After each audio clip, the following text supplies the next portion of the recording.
Bismillah, alhamdulillah, wa sallallahu wa sallam ala rasulillah wa ala alihi wa sahbihi wa man tabi'a hudah.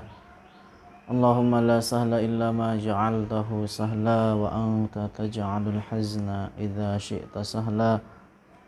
Allahumma 'allimna ma yanfa'una wanfa'na bima 'allamtana wa zidna 'ilma wa na'udzu bika min hali ahli nar. Allahumma rizukna al-ikhlasa fi niyyati wal qawli wal amal lillahi ta'ala. InsyaAllah kita akan kembali melanjutkan kajian pembacaan kitab kita di dalam kitab Laftatul Kabid fi Nasihatil Walad. Jadi dari lubuk hati yang paling dalam di dalam menasihati seorang anak. Sampai fasal. Bismillah. Qala al-muallifu rahimahullahu rahmatan wasi'ah. Faslun. I'lam ya bunai, ketahuilah wahai anakku. Waffaqakallahu lis-shawab, semoga Allah memberikan taufik kepadamu akan jalan kebenaran. Annahu lam yatamayyazil adamiyyu bil aqli illa liya'mala bimuqtadahu, bahwasanya tidak ada hal yang bisa membedakan seorang manusia, artinya tidak ada yang membedakan antara manusia dengan binatang kecuali akal. Jadi satu hal yang membedakan antara manusia dengan binatang adalah bahwa manusia itu memiliki akal. Fastahdir aqlaka, maka senantiasa hadirkan akalmu. Senantiasa hadirkan akalmu. Wa amal fikraka, gunakanlah pemikiranmu. Wakhlu binafsik, sama. Ta'allam bid-dalil annaka makhlukun mukallafun, pelajarilah dengan dalil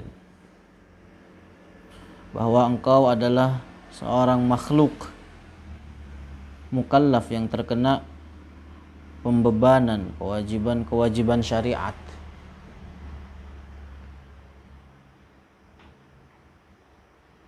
Artinya pergunakanlah pikiranmu, lihatlah, pelajarilah dalil-dalil bahwasanya ta'allam bid-dalili annaka makhlukun mukallafun, pelajarilah dengan dalil-dalil bahwasanya engkau makhluk mukallaf, artinya orang makhluk yang mukallaf, terbebani pembebanan kewajiban syariat,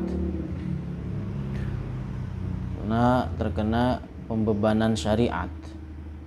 Artinya bahwa ketahuilah, pelajarilah dengan dalil bahwasanya engkau memiliki sang pencipta, yaitu Allah, yang mana Allah tidak menyerupai dengan makhluknya dengan sesuatu apapun, baik dari satu segi ataupun semua segi, yang mana wajib atas dirimu untuk mentaatinya, menjalankan setiap perintahnya dan meninggalkan setiap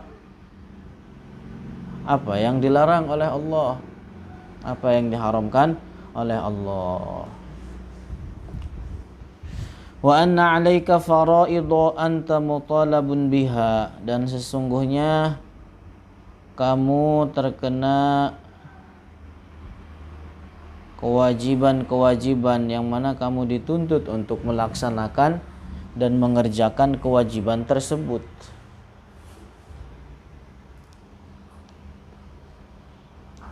Wa annal malakaini, dan sesungguhnya dua malaikat, yuhsiyani alfazaka wa nazaratika, senantiasa menghitung, mencatat Dua malaikat senantiasa mencatat setiap perkataanmu dan juga setiap pandanganmu. Hal ini sebagaimana dijelaskan di dalam Al-Quran, ma yalfidhu min qawlin illa ladaihi raqibun atid. Artinya tidaklah setiap perkataan kecuali dicatat oleh dua malaikat raqib dan atid. Baik itu perkataan yang baik, sesuatu yang baik, ataupun perkataan sesuatu yang buruk. Bahkan perkataan yang mubah sekalipun itu dicatat oleh malaikat. Cuman kelak hari kiamat dihapuskan setiap perkataan yang mubah dan tinggal tersisa yang buruk dengan yang baik saja. Makanya hendaknya orang yang berakal, orang yang cerdas itu meninggalkan setiap perkataan dan perbuatan yang tidak ada faidahnya. Kemarin sudah kita jelaskan, sudah kita singgung bahwa di antara kekuatan agama seseorang, di antara tanda kuatnya agama seseorang adalah dia meninggalkan perkataan dan perbuatan yang tidak ada faidahnya. Terus wa annal anfasal hayyi khutahu ila ajalih, dan sesungguhnya setiap nafas yang keluar dari orang yang masih hidup, khutahu pada hakikatnya itu merupakan langkah menuju kematiannya.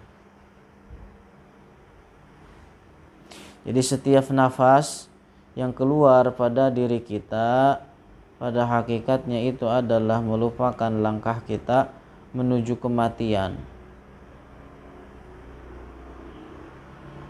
Maka orang yang cerdas, yang berakal adalah mereka yang mempersiapkan perbekalan untuk kehidupan akhirat yang kekal abadi untuk selamanya dari dunia yang singkat dan sirna dengan begitu cepatnya.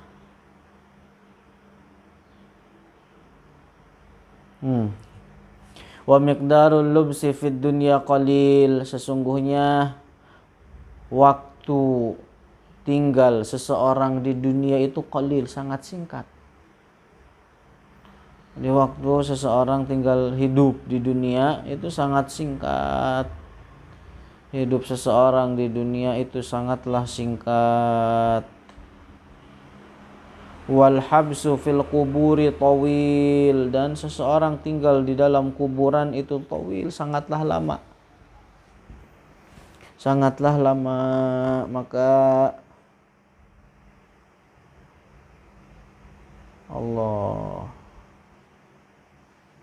Maka sangat beruntung orang yang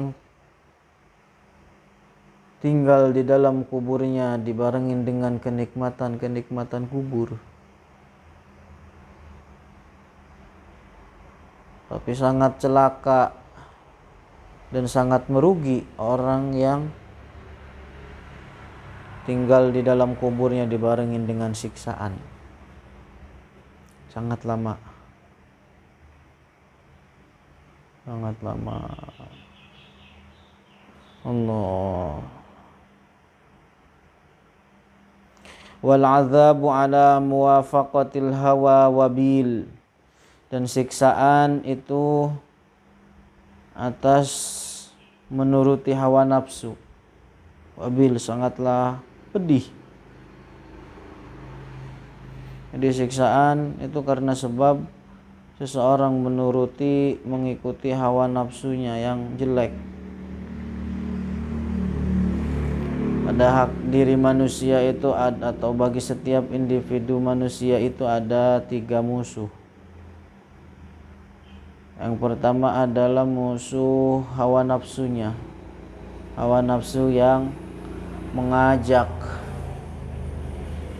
kepada perbuatan-perbuatan jelek. Yang kedua adalah musuh dari kalangan jin, syayatinul jin. Dan yang ketiga adalah musuh dari kalangan manusia, setan yang berbentuk manusia. Setan yang berbentuk manusia.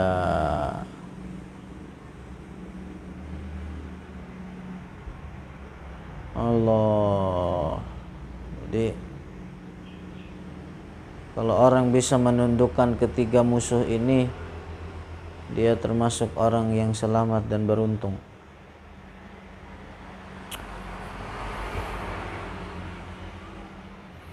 Fa aina ladzatu ams? Di mana kenikmatan kemarin? Di mana kenikmatan kemarin? Ini tujuannya bertanya-tanya bahwa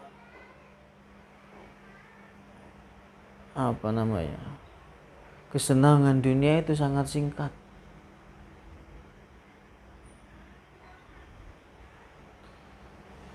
Di mana kenikmatan kemarin? Artinya Ibnul Jauzi mengingatkan terhadap anaknya bahwa kenikmatan dunia itu sangat cepat sirna. Kenikmatan dunia sangat cepat sirna.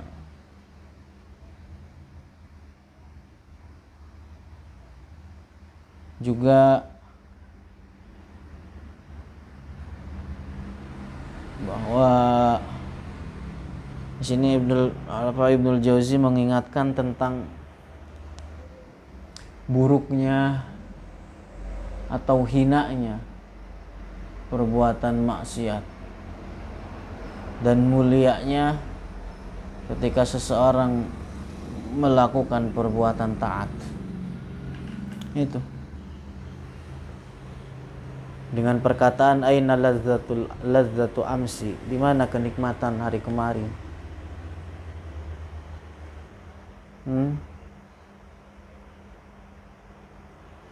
Subhanallah. Rohalat telah hilang, telah pergi. Wa abqat nadaman, yang tersisa hanya penyesalan.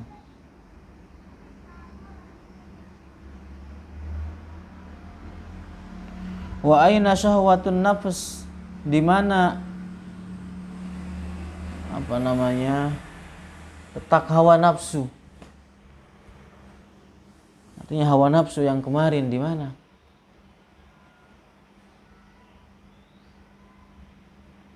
Ya Allah, kam nakasat ra'san, betapa banyak mengikis banyak orang.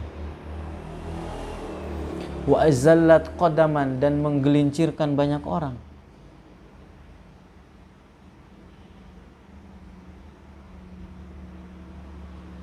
Wa ma sa'ida man sa'ida illa bi khilafi hawa, dan orang yang beruntung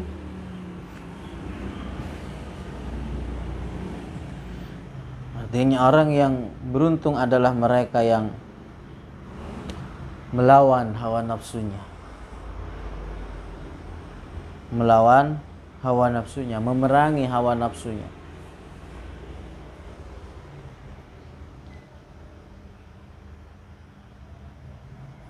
Subhanallah. Makanya para ulama mengatakan mukhalafatun nafsi syifauha. Jadi obat bagi nafsu itu sendiri adalah melawannya.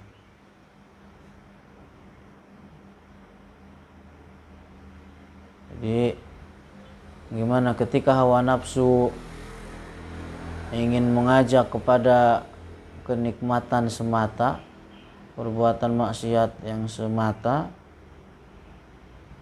bagaimana cara mengobatinya adalah dengan tidak mengikuti nafsu tersebut. Dengan tidak mengikuti hawa nafsu tersebut. Makanya dengan Ramadan ini, itulah diantara hikmahnya seseorang berpuasa di bulan Ramadan adalah untuk menjinakkan, untuk melunakkan hawa nafsu. Karena hawa nafsu kalau seandainya tidak dijinakkan, tidak ditundukkan, itu akan semakin buas.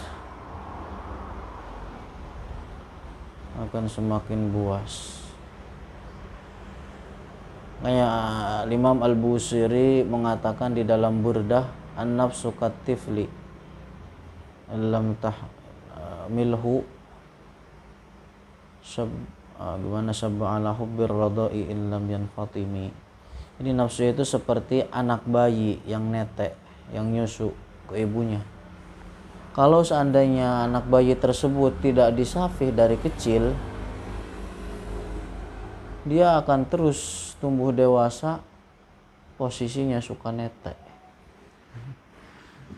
Jadi tumbuh dewasa masih suka netek. Wala syakiya man syakiya illa bi isari dunya.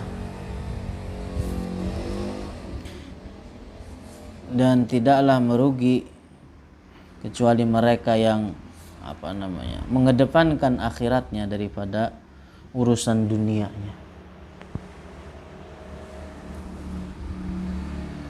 Fa'atabir biman madha, ambillah pelajaran dari orang-orang terdahulu minal muluki wa zuhad, dari para raja dan orang-orang yang zuhud. Artinya coba pikirkan pelajaran terdahulu dari orang-orang terdahulu, mereka para raja, artinya para raja yang mereka terbiasa dengan hidup bergelimangan serba kemewah-mewahan. Juga ambil pelajaran dari orang zuhud, mereka yang hidup sederhana tanpa kenikmatan-kenikmatan duniawi, ridho dengan sedikit dari rizki yang telah Allah tentukan. Ambil pelajaran dari orang-orang terdahulu, mereka para raja dan orang-orang zuhud. Aina ladzatu haula, di mana letak kenikmatan mereka? Raja-raja dulu yang hidup bergelimangan dengan kenikmatan, dengan kemewahan, di mana sekarang letak kenikmatan mereka? Di mana? Wa aina ta'abu ulaika, dan di mana letak capeknya mereka? Artinya letak kesusahan mereka, orang yang hidup dengan zuhud, di mana letaknya? Artinya apa yang tersisa?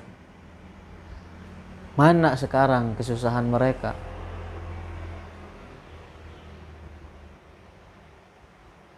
Apa jawabannya? Baqiyas thawabul jazil wa dzikrul jamil lis-shalihin. Yang tersisa hanya balasan pahala dan kenangan yang bagus, artinya penyebutan kenangan yang indah, penyebutan yang bagus bagi orang-orang soleh. Artinya mereka yang orang-orang soleh, yang zuhud, sekalipun mereka sudah tiada, sudah meninggal dari dunia ini,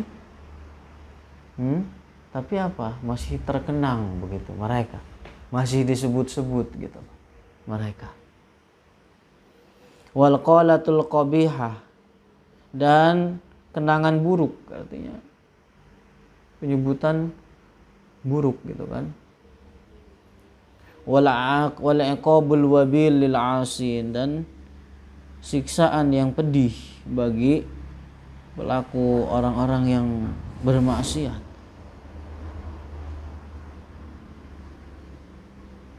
Artinya sangat singkat kan hidup di dunia itu. Kemarin para raja-raja terdahulu yang sudah meninggal, di mana letak kenikmatan mereka sekarang? Di mana? Subhanallah. Wa ka'annahu ma ja'a man ja'. Seolah-olah tidaklah lapar orang yang dulu lapar. Orang yang dulu lapar, ya sekarang orang nggak lapar. Tidak lapar orang yang merasakan kelaparan. Wala syabi'a man syabi'a.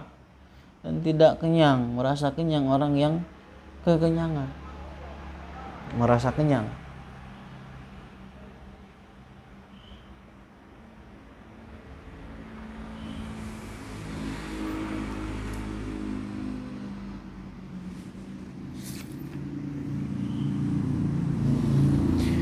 Ya Allah, fal kasalu 'anil fadaili bi'sar rafiq, dan berbalas-malasan di dalam melakukan perbuatan-perbuatan baik, perbuatan-perbuatan yang di dalamnya ada kemuliaan, ada keutamaan, itu adalah bi'sar rafiq, seburuk-buruknya teman. Jadi jangan ditanam perbuatan malas di dalam melakukan kebaikan dan kesolehan, keutamaan, perbuatan amal baik. Wa hubbur rahati yurisu minan nadam ma yurbi ala kulli ladzah. Dan senang di dalam istirahat, ketenangan, kenikmatan, itu adalah hanya akan mewariskan penyesalan. Orang bergelimangan dengan rahah, ketenangan, artinya sehingga akhirnya menyebabkan dia bermalas-malasan di dalam berbuat ketaatan terhadap Allah, itu hanya akan menyebabkan kepada penyesalan. Makanya dari sini para ulama mengatakan ta'abul abdani fi ta'ati rohah. Jadi ketika orang berbuat capek di dunia di dalam melakukan ketaatan, itu pada hakikatnya waktu istirahat dia kelak di akhirat. Waktu istirahat dia kelak di akhirat. Waktu istirahat dia kelak di akhirat. Karena begini, sabarnya seseorang di dalam melakukan kewajiban-kewajiban, hal-hal yang diperintahkan oleh Allah, itu lebih mudah daripada menghadapi atau menerima siksaan Allah kelak di akhirat. Sabar orang ketika di dunia melakukan ketaatan itu lebih mudah ketimbang orang menghadapi siksaan kelak di akhirat. Fantabih, hati-hati, awas. Wata'ab li nafsika, capek-capeklah dirimu sekarang ketika di dunia. Wa'alam anna ada al-faraidi wajtinabal maharimi lazimun. Ketahuilah bahwa menjalankan hal-hal yang diwajibkan, meninggalkan hal-hal yang diharamkan itu adalah sesuatu yang wajib. Famata ta'addal insanu fannarun nar. Dan kapan seseorang melampaui batas, artinya tidak menjalankan hal-hal ini, tidak menjalankan hal-hal yang diwajibkan, tidak meninggalkan hal-hal yang diharamkan, ketika orang melampaui batas, fannarun nar, hati-hati neraka, api neraka.